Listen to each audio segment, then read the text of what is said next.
Bien, estamos con el ministro de Justicia, Daniel Figalo. Ministro, buenas noches, ¿qué tal? Buenas noches, Jaime. Bueno, hemos escuchado las explicaciones que han dado tanto el presidente del Consejo de Ministros como el ministro Cateriano. Ellos fueron los actores de este asunto. Y básicamente lo que dicen es que se trataba de un asunto de Estado, una concertación lógica y perfectamente legal entre los dos poderes frente a un caso que se ve en la Corte Interamericana. Pero de todos modos hubo elementos en esa conversación que van más allá de eso, ¿no? Se intentó efectivamente señalarle a la jueza, se le expresó por dónde sería conveniente para el Estado peruano que saliera digamos, la sentencia. O sea que hubo un intento de presión o de indicación, digamos, para no usar la palabra presión, acerca de qué sería lo conveniente, ¿no? Y eso es claramente digamos, no sé qué palabra usar, ilegal. Bueno, en primer lugar, las personas, los altos funcionarios que participaron en esa reunión no asumen el contenido de ese audio, consideran que ese audio puede haber sido editado, cortado, manipulado.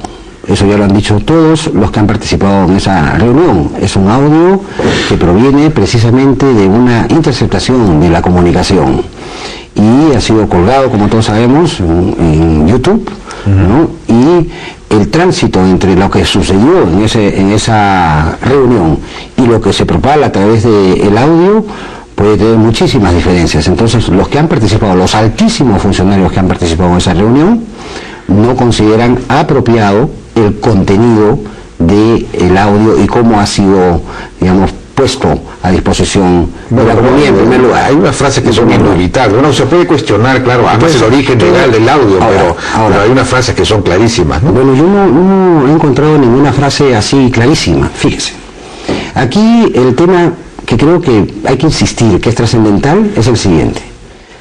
La situación anómala entre un proceso en sede supranacional en la Corte Interamericana que venía de un informe de la Comisión Interamericana que considera un informe que ha habido ejecuciones extrajudiciales en el ámbito de la operación del rescate denominado Chavín de Huántar. Ahí no distingue quién.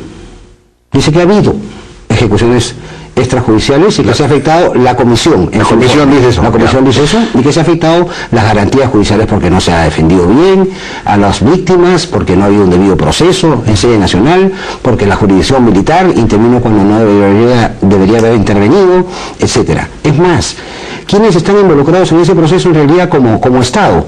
El Poder Judicial, el Ministerio Público, la Justicia Militar, el Ejecutivo, es decir, todos están involucrados en ese proceso, sin distinción.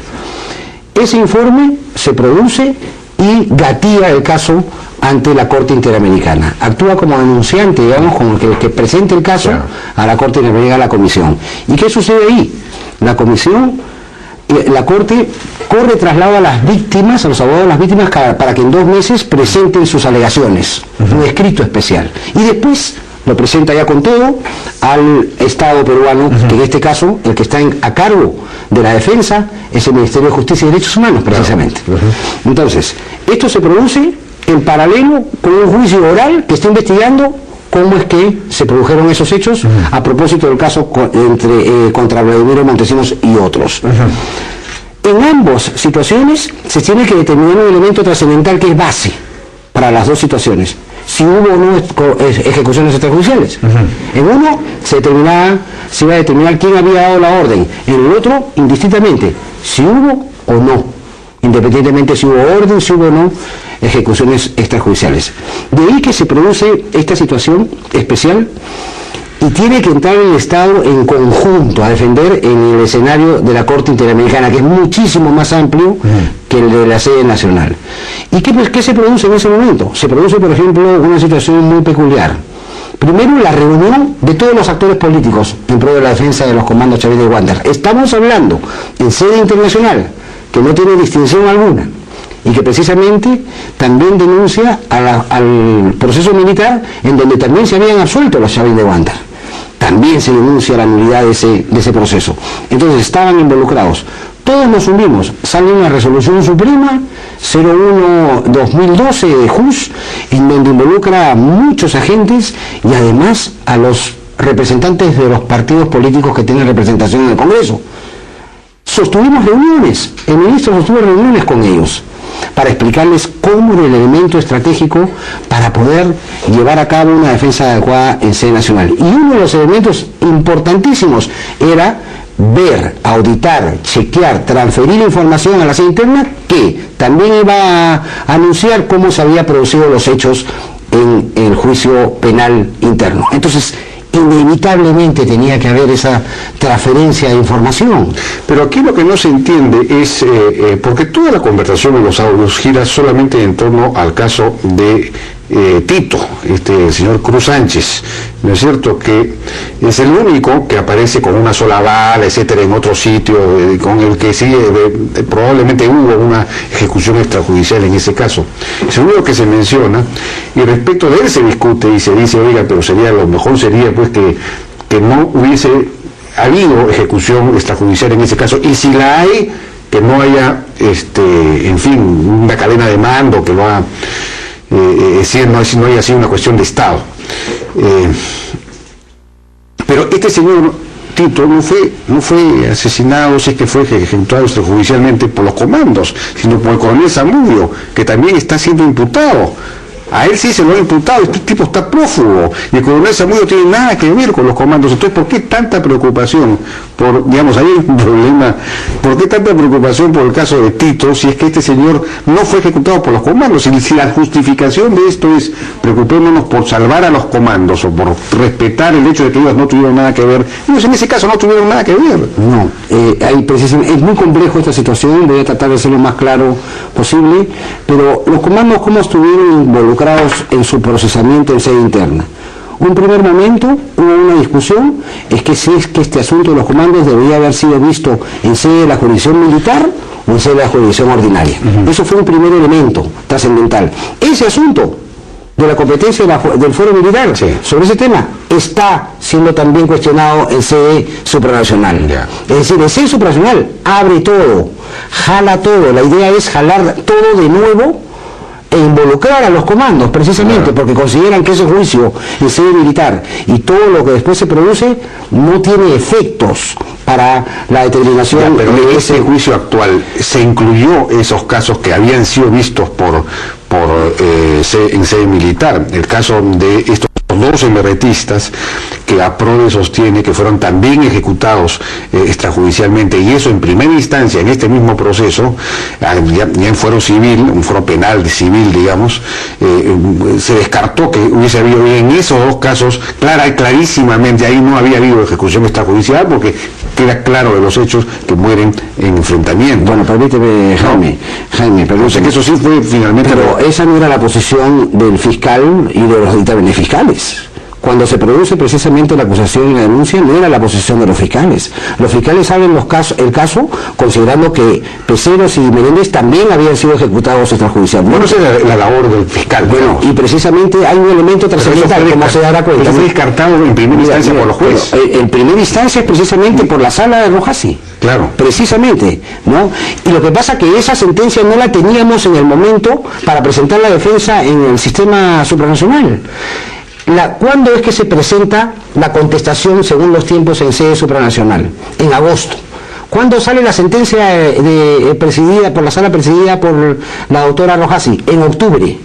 ¿Se da cuenta el problema? Pero estoy hablando de primera, y esto fue descartado en primera instancia, la sala de segunda instancia. Fíjese, no, el juicio oral es el único lugar en donde se juzga.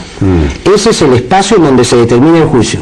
Antes no hay un espacio, se descarta primero con la sentencia del juicio oral. No, de ninguna manera. Ahí se produce, y después con el recurso de nulidad ya recientemente aparecido el 31 de julio.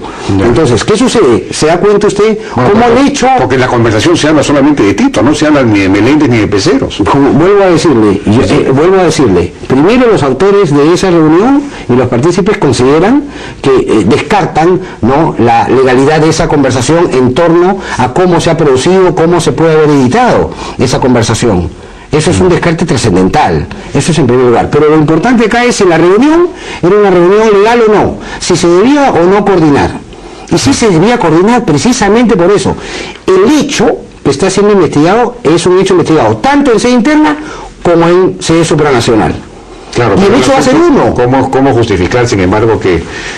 Claro, uno puede entender que se le diga a la jueza, oiga, lo ideal sería que no saliera nada de este asunto. No, lo ideal hubiera sido que no se hubiera ejecutado a nadie. Como digo, en realidad, claro, que eso es lo que le dicen, que no se hubiera, digamos que saque... Pero la verdad tiene que ocurrir. Claro, entonces ella misma dice, oiga, pero entonces tendríamos que cambiar, no sé si lo dice en broma o no, habría que ampliar ¿cómo le dice? El ámbito del enfrentamiento, así para incluir el patio en donde se encontró.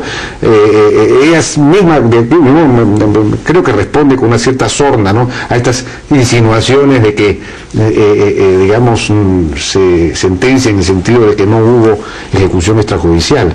Ella dice, habría que cambiar las evidencias, se buena cuenta, entonces, ¿no? Eso es lo que está diciendo. Eso es lo que está diciendo. Jamás va a ser esa propuesta, pues, ¿no es cierto?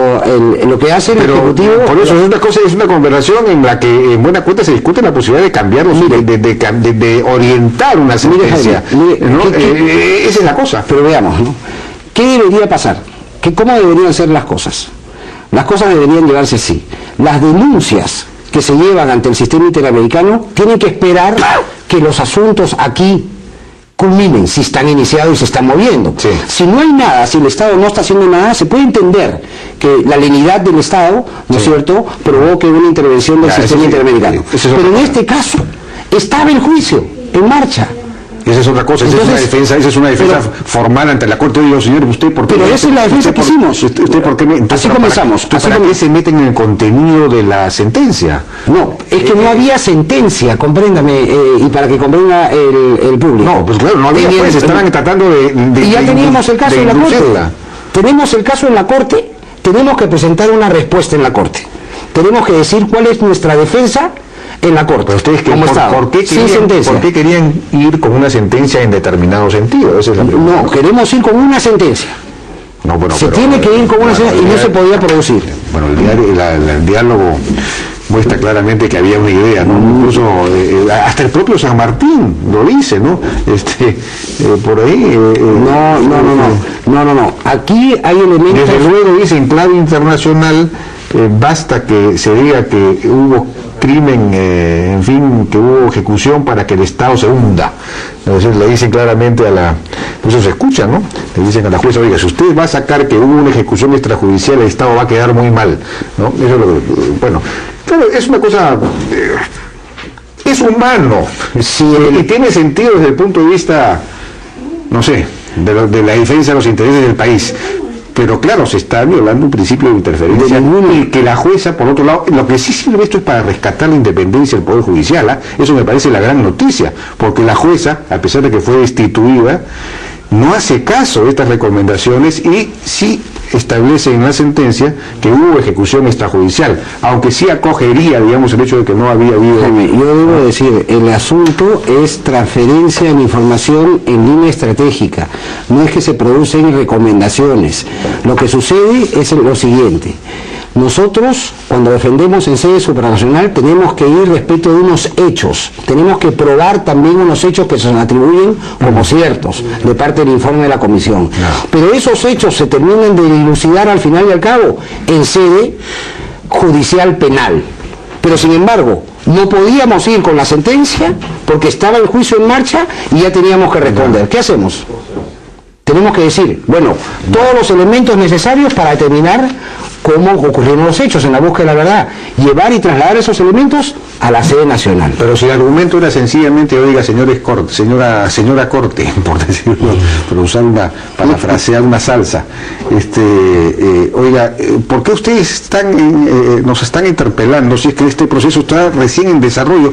Ustedes no tenían que entrar en ningún detalle. Pero justamente ese es un argumento de la defensa. Lo que ocurre es que el sistema supranacional lo que hace es, se emite el informe, corre el traslado a las víctimas preparan su escrito y de ahí le dan al Estado para que conteste. Y el Estado, cuando contesta, ahí tiene la oportunidad de decir, fíjese, no, pare usted, y no ha parado. Bien, ministro, muchas gracias por... Todo esto tiene que ver, yo creo, con la guerra política que hay también, ¿no? ¿De dónde nace? Es decir, qué hipótesis tienen ustedes respecto de quién graba y quién suelta el audio? Yo creo que ese es trabajo del Ministerio Público. Nosotros vamos a interponer una denuncia precisamente para que el Ministerio Público investigue este asunto. Este es un asunto que trabajará el Ministerio Público con todos los elementos que pueda él tener a disposición, pero sin duda ha habido ahí una intervención, y es una intervención que afecta precisamente la estrategia de defensa del Estado en sede supranacional. ¿No le parece que el gobierno debería empezar a tratar de cortar esta espiral de esta guerra política con el APRE y con el fujimorismo? Usted mismo se ha sumado ayer en el suplemento dominical de la República diciendo que atacando a Alan García. ¿Qué hace el ministro de Justicia atacando a un expresidente? García no es, con gran desprecio, García no es artífice de grandes cambios, sino de grandes retrocesos. Una frase además sí, más o menos espectacular. Entonces, ¿por qué? ¿Por qué están en ese asunto? Una vez corten esta cosa, porque francamente puede terminar afectando hasta el crecimiento económico. Bueno, sin duda nuestra participación es mucho más propositiva, es una participación, yo comencé si usted lee esa entrevista del principio, es que nosotros no tenemos posiciones en contra, sino posiciones a favor, a ver qué es lo que tenemos que hacer, cómo tenemos que caminar. Bueno, yo viví en lo personal, cuando estaba estudiante, la situación del primer gobierno de García. Pero también todo el mundo, ya sabemos. Entonces usted es ministro de Justicia. Pero en efecto, aquí hay situaciones mucho más importantes que nos han unido. Nos han unido porque precisamente en las reuniones con los representantes de los partidos políticos estaba el APRA, ha venido representantes, ¿verdad? Bueno. Que quien estuvo ahí apoyando precisamente la posición de la defensa de los intereses del Estado. Esas son cosas que nos unen y debemos de relevar ese punto, ¿no? Y no dividirnos ahora en este momento tan crucial para la defensa de los intereses del Estado, ¿no? Ministro, muchas gracias por su participación en la hora N. Vamos a una pausa y regresamos ahora.